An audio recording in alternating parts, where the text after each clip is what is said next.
สวัสดีค่ะเพื่อนๆที่น่ารักนะคะของช่อง Mastercraft ฝีมือแม่ทุกท่านเลยนะคะสำหรับคลิปในวันนี้นะคะเราจะมารีวิวนะคะในการเพิ่มเติมนะคะอุปกรณ์ตกแต่ง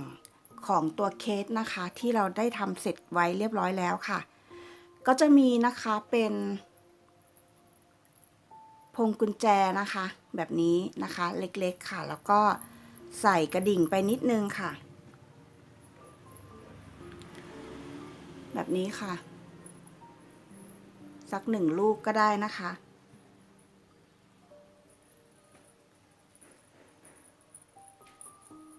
ค่ะแล้วก็เราจะมาแนะนำนะคะวิธีการประกอบค่ะให้ตัวฝานะคะแล้วก็ตัวเคสค่ะติดกันในลักษณะแบบนี้นะคะตัวชิ้นงานจะได้ไม่แยกออกจากกันนะคะเวลาเราเปิดยาดมนะคะขึ้นมาใช้งานนะคะอุปกรณ์นะคะก็มีไม่มากเลยค่ะก็จะมีตัวพวงกุญแจนะคะที่เราได้เตรียมเอาไว้แล้วนะคะแบบนี้ค่ะตามสไตล์ที่เพื่อนๆต้องการเลยนะคะไม่หนักจนเกินไปนะคะแล้วก็ตัวไหมค่ะไหมสีพายนะคะจะใช้เป็นสีที่เราใช้ถักเป็นตัวฝานะคะถ้าเราใช้ฝาสีน้ำตาลเราก็ใช้ไหมเป็นตัวสีน้ำตาลนะคะถ้าฝาของเราเป็นสีชมพูแบบนี้นะคะเราก็ใช้ไหมสีชมพูค่ะในการถักเชื่อมประกอบตัวนะคะแบบนี้ค่ะลักษณะที่อยู่ด้านในนะคะก็จะเป็นแบบนี้นะคะที่เราถักประกอบเสร็จเรียบร้อยแล้วนะคะ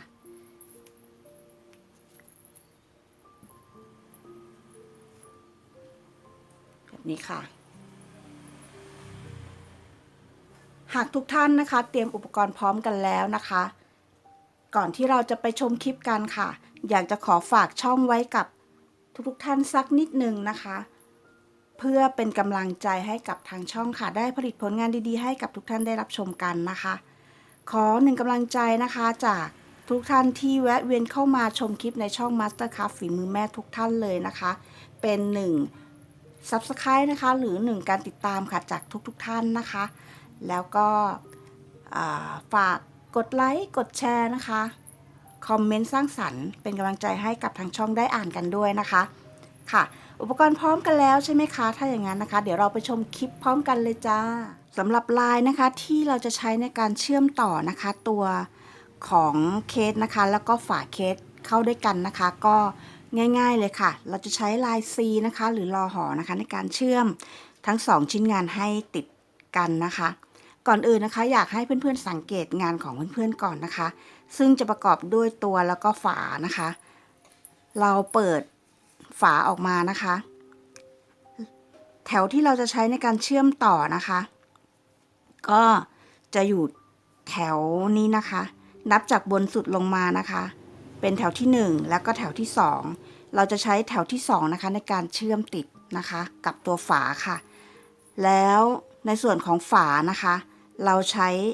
แถวสุดท้ายของฝานะคะตรงนี้นะคะในการเชื่อมติดกันค่ะให้เราถอดยาดมออกมาเลยนะคะแล้วก็หันงานเข้ามาหาตัวแบบนี้ค่ะแล้วจุดที่เราจะเชื่อมต่อคือแนวตะเข็บด้านหลังตรงนี้นะคะเราจะ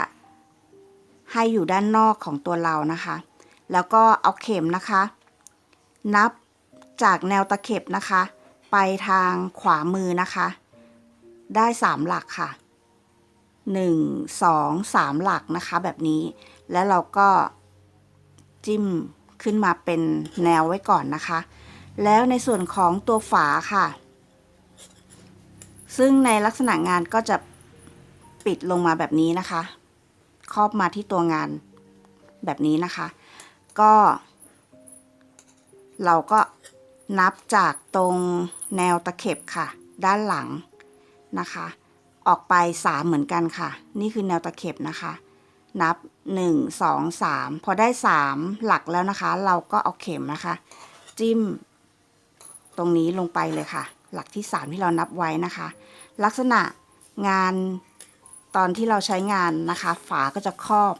งานเป็นลักษณะแบบนี้นะคะค่ะเมื่อเราได้จุดมาร์กเรียบร้อยแล้วนะคะเราหยิบไหมขึ้นมาค่ะซึ่งเป็นสีเดียวกันกับตัวฝานะคะแล้วเราก็เอาเข็มค่ะเกี่ยวไหมผ่านมาค่ะผ่านทั้ง2ชิ้นงานมาเลยนะคะ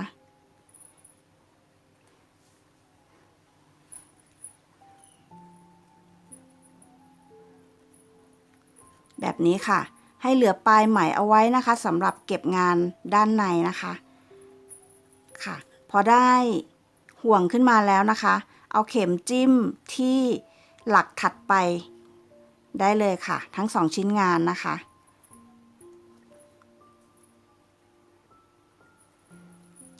ค่ะได้แบบนี้ค่ะเกี่ยวไหมผ่านทั้ง2ชิ้นงานขึ้นมาค่ะแล้วก็ลอดผ่านห่วงนะคะเพื่อที่ทำซีหรือรอหอค่ะแบบนี้ค่ะเราจะถักไปนะคะแบบนี้จะได้ทั้งหมด7หลักนะคะถ้ารวมหลักที่เราได้ขึ้นโซ่เอาไว้ด้วยนะคะจะเป็น7หลักค่ะในหลักถัดไปเราก็ทำซีหรือรอหอเหมือนกันนะคะแบบนี้เลยค่ะเกี่ยวไหมขึ้นมาค่ะได้หลักที่2แล้วหลักที่3ทำเหมือนกันค่ะ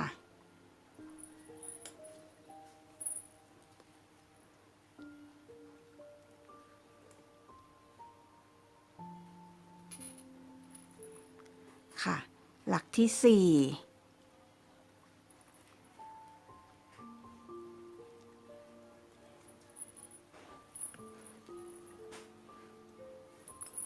หลักที่5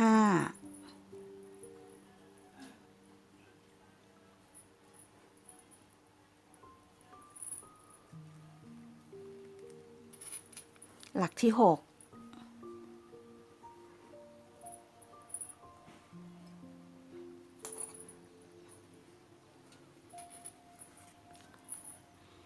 ค่ะ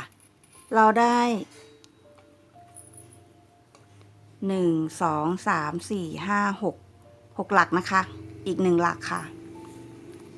มันจะได้กึ่งกลางของแนวตะเข็บทั้ง2ฝั่งเท่ากันพอดีนะคะ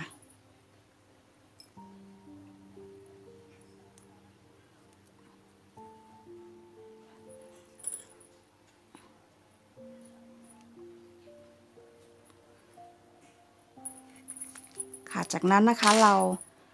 ดึงไหมขึ้นมาเลยค่ะแล้วก็ตัดเดี๋ยวเราจะเก็บปลายไหมกันนะคะในหลักสุดท้ายนะคะที่เราได้ตัดไหมเอาไว้นะคะให้เรานะคะเอาเข็มจิ้มตรงตัวงานนะคะขึ้นมานะคะแล้วก็เกี่ยวไหมลงไปที่หลักเดิมนะคะหลักสุดท้ายค่ะแล้วก็ในส่วนของฝานะคะให้เราจิ้มที่หลักสุดท้ายเหมือนกันค่ะเอาปลายไหมลงมาได้เลยนะคะจากนั้นนะคะให้เราพลิกตัวงานขึ้นมาแบบนี้นะคะเอาเข็มจิ้มลงไป1หลักค่ะถอยมา1หลักนะคะทั้ง2ชิ้นงานเลยค่ะ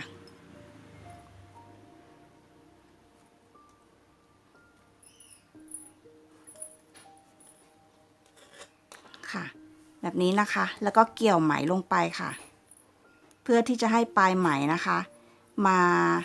อยู่ด้านในตัวงานนะคะค่ะแบบนี้ค่ะส่วนอีกด้านหนึ่งนะคะคือปลายไหมที่เราขึ้นงานเอาไว้นะคะตรงนี้ให้เราเอาเข็มจิ้มที่ฝาค่ะย้อนมาข้างหน้าหลักที่ไม่ได้ใช้งานนะคะ1หลักแบบนี้ค่ะเกี่ยวไหมลงไปค่ะ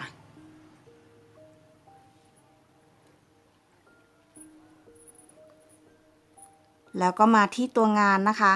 ให้เอาเข็มจิ้มที่หลักแรกที่เราใช้เลยค่ะเกี่ยวไหมลงมาค่ะ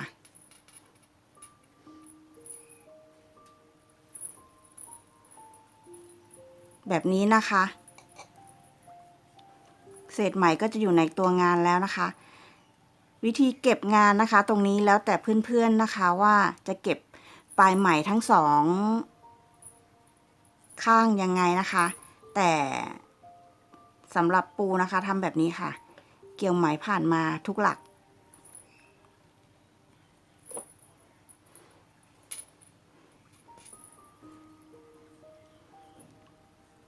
ให้ปลายไหมทั้งสองข้างมาชนกันที่กึ่งกลางนะคะ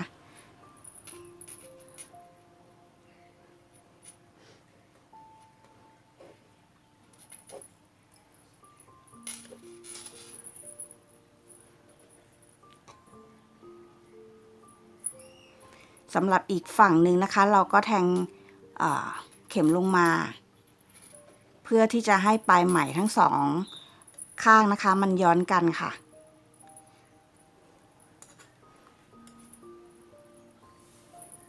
ค่ะได้เป็นแบบนี้แล้วนะคะปลายไหมเส้นหนึ่งอยู่ข้างล่างอีกเส้นหนึ่งอยู่ข้างบนนะคะแล้วเราก็จับมัดกันเลยค่ะ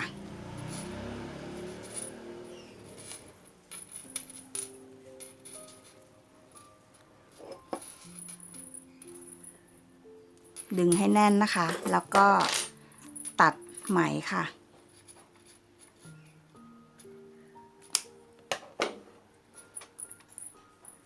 ค่ะเท่านี้นะคะเราก็ได้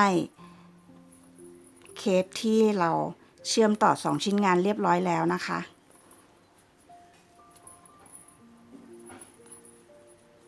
ค่ะสำหรับตัวพวงกุญแจนะคะที่เราได้เตรียมไว้นะคะลักษณะเป็นแบบนี้ค่ะจะเป็นแบบไหนก็ได้นะคะที่เพื่อนๆเตรียมไว้ก็มาเกี่ยวนะคะห่วงตรงจุดกึ่งกลางงานที่เราได้ขึ้นเอาไว้ค่ะแบบนี้นะคะแล้วก็ใช้ครีมหนีบให้ติดกันเรียบร้อยนะคะเราก็ได้พวงกุญแจเคสยาดมด้วยนะคะแล้วก็เพิ่มความเก๋น่าใช้งานไปอีกนะคะแล้ววิธีการเปิดปิดก็ง่ายด้วยค่ะฝากับตัวไม่หลุดออกจากกันนะคะเพื่อนๆลองทำดูนะคะได้ผลยังไงคอมเมนต์มาบอกกันบ้างนะคะใต้คลิปค่ะสำหรับท้ายคลิปในวันนี้นะคะขอบคุณเพื่อนๆนะคะที่แวะเข้ามาชมคลิปของทางช่องนะคะแล้วก็ขอบคุณกำลังใจที่ส่งมาให้กันนะคะโดยการกด Subscribe หรือกดติดตามช่องไว้นะคะเพื่อที่เพื่อนๆจะได้ไม่พลาดทุกคลิปถัดไปของทางช่องที่ลงมานะคะขอบคุณทุกไลค์ทุกแชร์ทุกคอมเมนต์สร้างสรรค์เข้ามาให้กับทางช่องด้วยนะคะแล้ววันนี้นะคะหวังว่าเพื่อนๆจะชอบนะคะสำหรับเทคนิคเล็กๆน้อยๆนะคะที่เรานำมาฝากกันค่ะแล้วพบกันใหม่ในคลิปหน้านะคะสวัสดีค่ะ